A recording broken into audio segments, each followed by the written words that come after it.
Le moment de l'annonce d'un handicap lourd ou d'une maladie grave, d'un problème de santé grave d'un enfant est un moment crucial.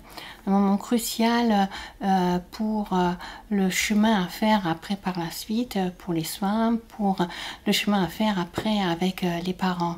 On va essayer d'abord de rencontrer ses parents et d'abord un peu leur demander où ils en sont eux-mêmes, ce qu'ils ont compris, comment eux ils voient leur enfant, avant de annoncer des choses pour établir cette relation avec les parents.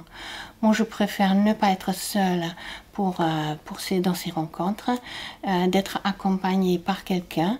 C'est moi qui va être effectivement l'expert de la maladie ou du handicap, mais je ne suis pas l'expert de l'enfant. Donc on peut paraître comme quelqu'un qui est donc du coup au-dessus, parce que nous on sait, les parents ne savent pas. Par contre, les parents, ils connaissent leur enfant. Donc d'un côté, il est important de guider, mais en même temps rester humble, parce que ce sont les enfants des parents, donc il reste l'enfant de leurs parents, et aussi humble parce qu'on ne sait jamais exactement. Donc il ne faut jamais, à la suite de ça, de toute façon, il ne faut jamais enlever l'espoir aux parents. Le plus important, c'est de bien accueillir les parents, de les mettre en confiance dans le cadre qu'on leur propose. Donc c'est vrai que pour ça on a mis en place un accueil spécifique en fait avec 2 professionnels, une psychomotricienne et une psychologue. Voilà, ça permet à la fois au psychologue de se concentrer sur les parents et à la psychomotricienne d'accueillir aussi ce bébé, d'observer ce bébé. Voilà, chacune est disponible pour chacun, je dirais. Après, les enjeux, c'est de repérer quel est l'impact de l'annonce, puisque c'est vrai que ce n'est pas moi qui fais l'annonce, c'est toujours le médecin. Et nous, on a des entretiens après cet entretien d'annonce. Impliquer les parents, c'est aller à leur rencontre, c'est justement prendre le temps régulièrement, puisque ce qui se passe la plupart du temps, c'est que les enfants sont suivis en psychomotricité.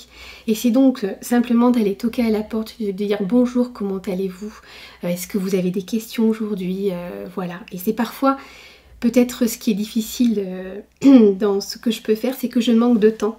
Parce que je crois qu'il faut vraiment y aller souvent et que, voilà, et que le professionnel, sur le temps que j'ai, en tout cas au CAMS, le temps n'est pas suffisant pour cela. Dans la formation initiale, je n'ai jamais eu de formation par rapport à ça. C'est en train de changer. Par contre, dans la formation continue, quand on fait des diplômes, genre, donc moi j'ai fait un diplôme de soins palliatifs, j'ai fait un diplôme d'éthique médicale, donc c'est dans ce genre de formation qu'on va apprendre l'annonce, mais c'est aussi l'expérience des aînés.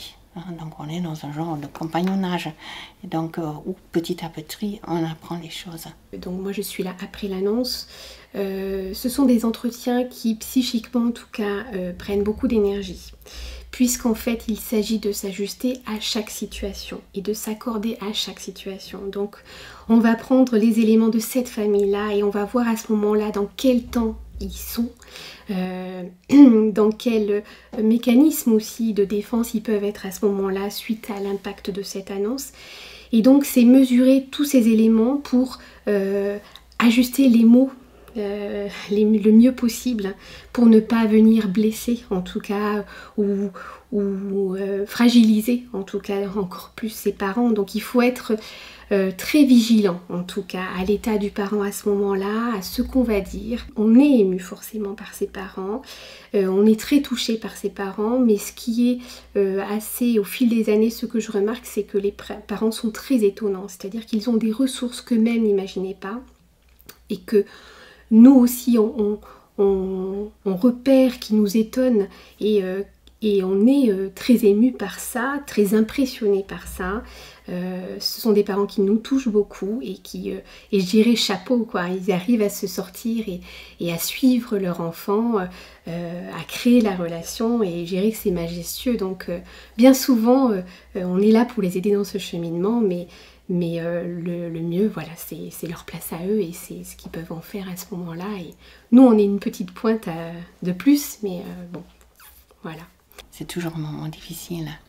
C'est toujours un moment difficile parce que personne n'a envie d'annoncer quelque chose de grave à des jeunes parents d'enfants qui peut-être viennent tout juste de naître. Et quelque part, c'est aussi un échec de la médecine parce qu'on ne peut pas proposer une guérison. Donc, pour chaque soignant, c'est difficile. Et en même temps, c'est le départ de quelque chose. Donc, c'est important nous-mêmes aussi de nous mettre dans le chemin avec ces parents-là. Après, on annonce quelque chose aux parents qu'on voudrait soi-même, si possible, pas vivre. Peut avoir toujours tendance à s'identifier et donc du coup ça rend les choses plus difficiles encore. Donc il faut soi-même faire un travail sur soi-même avant de pouvoir accompagner les parents. C'est les parents qui sont dans cette situation-là et pas nous les soignants. L'annonce a été faite avec précaution, c'est-à-dire ils ont pris le temps de regarder notre enfant. Voilà, ça a pris quelques mois.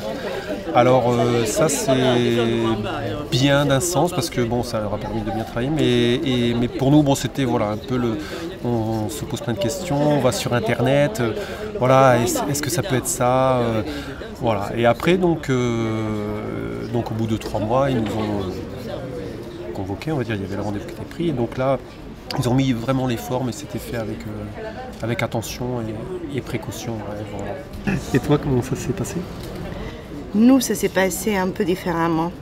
Notre fils, il avait presque 3 ans quand on a eu le diagnostic. Après 2 ans de recherche en essayant de trouver des pistes. Et bon, c'était la pédiatre de la crèche qui nous a mis sur la piste du syndrome de Williams-Boren. Et quand ils ont fait le test, qui s'est avéré positif, nous, c'est le pédiatre qui nous l'a dit par téléphone. Donc, voilà, même si on attendait la confirmation, par téléphone, j'ai trouvé ça un peu impersonnel, pas très chaleureux. Moi, je pense que vu au point où on était, même si cette annonce, il aurait pris 2 jours de plus, c'était pas important. Il aurait pu prendre la peine, puisqu'il ne connaissait pas le syndrome, de s'informer un petit peu ou de demander à des collègues pour pouvoir répondre aux premières questions ou au moins nous orienter vers un généticien, par exemple, une consultation, quelqu'un qui aurait pu nous éclairer et pas nous laisser, on a eu le sentiment qu'on nous a laissé quelque part à l'abandon. Livrés à nous-mêmes, à des recherches internet, voilà, en regardant, en essayant de se mettre en contact avec d'autres parents dans toute la France. On a été livrés à nous-mêmes. Disons que nous, ça nous a permis en même temps pas une petite libération, mais voilà, comme en plus le diagnostic c'était dysharmonique. Voilà, déjà ça a enlevé beaucoup d'autres troubles sur lesquels on se pose des questions. On se dit tiens, est-ce qu'il y a... Voilà. Donc ça nous a soulagé d'un côté. Voilà. Et c'est vrai, pourquoi ça s'est bien passé aussi, bon, outre le fait qu'ils ont été très attentionnés et tout ça, c'est que le diagnostic, le mot dysharmonique, enfin, voilà, c'est dans le cas, c'est bon, il y a le mot harmonieux dedans, même si c'est 10 avant, mais je veux dire, c'est pas comme, même je parle des troubles dyspraxie, même s'il y a un peu de dyspraxie, ça, mais voilà, ça fait moins, et c'est un joli, enfin, je vais entre guillemets, c'est un joli mot, donc forcément, forcément ça a joué, je pense, de suite, et ça correspondait totalement à ce qu'avait notre fille. Avec, voilà, elle était avec sa classe d'âge dans certains domaines, et dans d'autres domaines elle était vraiment très très loin. Donc, mais ça fait que c'était très imagé. Voilà, donc ça c'est vrai que pour nous, et c'était pas agressif comme diagnostic, le mot. Voilà, alors donc c'est très particulier aussi. Voilà pourquoi ça s'est bien passé aussi. Voilà, plus le fait qu'ils ont été assez précautionneux.